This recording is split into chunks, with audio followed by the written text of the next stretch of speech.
The first virtue that releases power is brokenness. The second virtue that releases power is purity. The third virtue that releases power is reverence for God, or the fear of the Lord. And the fourth virtue that releases power is love. If you check your Christian life, these four things I've mentioned are constantly under attack. Everybody, there is a technology the devil will insist will work in your life to make sure you operate in pride. The reason is because he knows that humility, meekness, and brokenness is one of the activators of power. And so when a man begins to function in pride, every revelation he has will be made null and void, because God himself will resist him. He said, for God resists the proud, but he giveth more grace to the humble. And so you can have all the revelation for exousia, you can have all the prayer and prayer life that should engender dunamis, engender kratos. But if you are proud, when you are done with those your revelation and prayer, God will humble you.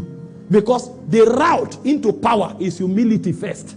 And so the reason God is humbling you is not to intimidate you. It's because without humility you can't carry power. And so what God does is to humble the proud. To humble the proud. And so a man who wants to walk in power, he won't wait for God to humble him. He will now humble himself. And so every time a broken man appears, God releases the totality of his power. The first man that walked in the stature of a God on earth was Moses. But what was the secret of his power? In Numbers chapter 12 verse 3, he said Moses is the meekest.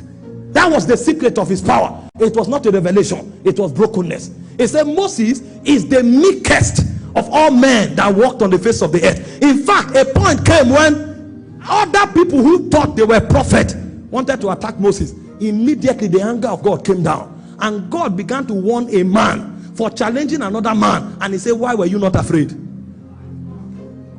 The stature this guy had was so tall into the heavens that God was asking another man, why were you not afraid of Moses? He said, other prophet I speak to in the similitude of visions. He said, but Moses my servant I talk to face as a man speaks to his friend. Why were you not afraid?